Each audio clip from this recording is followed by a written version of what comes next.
Hi friends, education is the most powerful weapon which you can use to change the world. By saying this, I am Sinchana, studying MCom in Kuampu University, Nanasehadu Shankargatta. As a part of my curriculum, I have taken the project on a study on women entrepreneurship with special reference to Shivamogga district. Firstly, I gave a brief introduction about women entrepreneurs.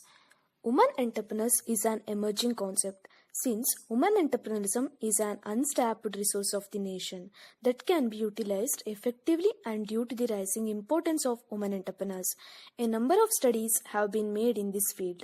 An attempt has been made to discuss the number of studies made previously in entrepreneurship in general and women entrepreneurship in particular. And the next, what is entrepreneurship? And I gave some examples of entrepreneurship.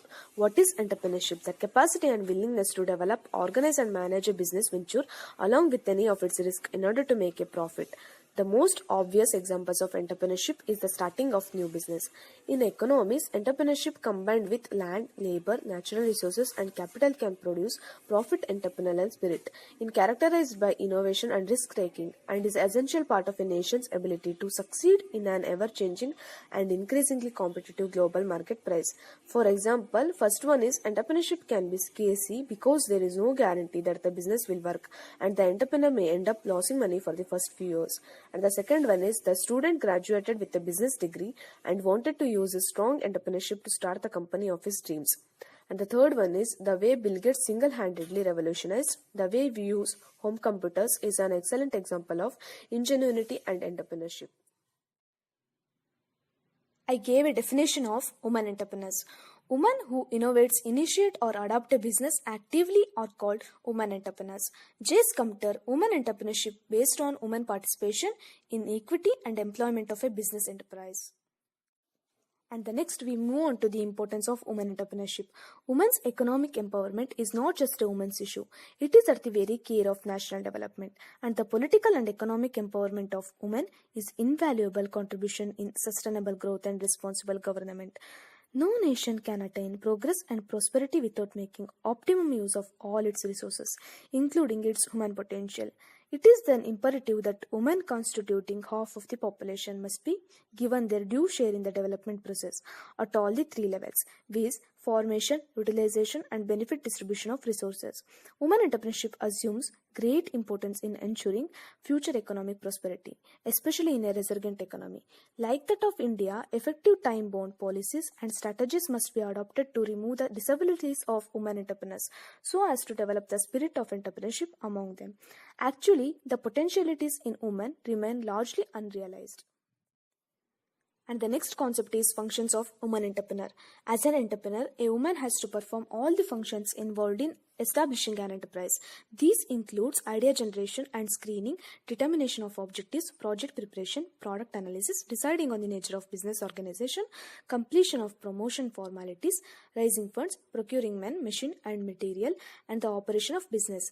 Women entrepreneurs most suited to undertake three types of jobs.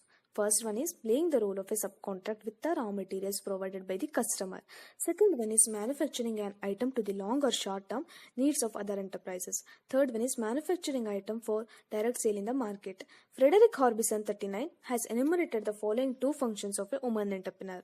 First one is exploration of the prospects of starting a new business enterprise.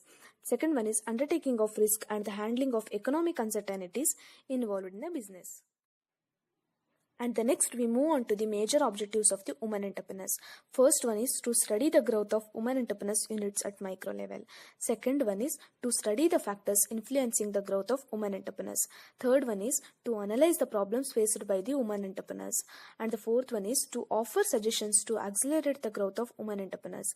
Fifth one is promote women entrepreneurship in rural areas. Sixth one is analyze the situation, labor and training of women of working age located in rural areas. Seventh one is identify the needs of dependent aged people over 65 years in rural areas. Eighth one is to exhibit, encourage and discouraging factors in an enterprise. Ninth one is identification and analysis of all the shortcomings encountered by women in setting and establishing an industrial enterprise. And the next we study the link between microfinance and women empowerment. Links between microfinance and women's empowerment are viewed as optimistic limited by design.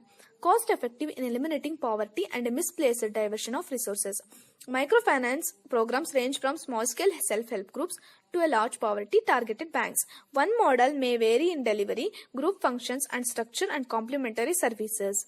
There could be three contrasting approaches to microfinance and women's empowerment: the financial sustainability approach, the integrated community development approach, and the feminist empowerment approach. However, program evaluation revealed the need to question the assumption underlying all three approaches. In most programs, women benefited to a limited degree.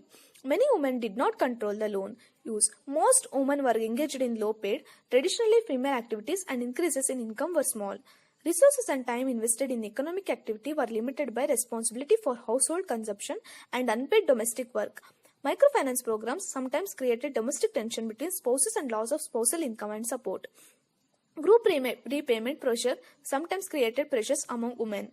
Many women focused on personal rather than social objectives.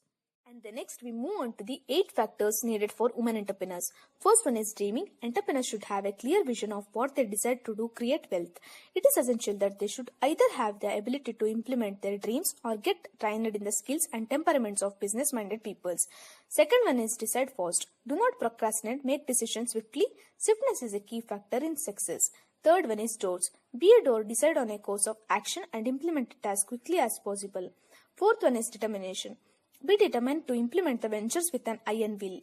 Fifth one is dedication. Be totally dedicated to the idea turning into a business proposal. This might entail a heavy cost. The straining of relationship with colleagues, friends, and even family members, especially husbands and children. Sixth one is devotion. As a businesswoman, you should love what you do. It is love that sustains the ventures when the going gets tough, and it is love your products or services that make you effective at selling it. And the seventh one is details. In starting and growing a business, the entrepreneurs must be thorough with critical details. And the eighth one is destiny. Have your destiny in your hands, rely on articulation. And the next we move on to the financial services for the rural poor. While the fortunes of the many of India's biggest corporations are likely shaped by 638,365 villages in India, the commercial sector has traditionally avoided the rural areas, deeming it as non-profitable and risky. This has led many of the 800 million poor to turn to local money lenders, charging 36 to 72% interest rates or suffer without capital. It is estimated that poor needs around 2,000 billion. Globally, over a billion people are still without access to formal financial services, and some 200 million them live in India. Microfinance, the provision of a wide range of financial services to the poor on a sustainable basis, has proved to be immensely valuable. Access to financial services has allowed many families throughout the developing world, and indeed in poorer parts of the developed world, to make significant progress in their own efforts to escape poverty. It has become clear that poor needs access to money to send their children to school.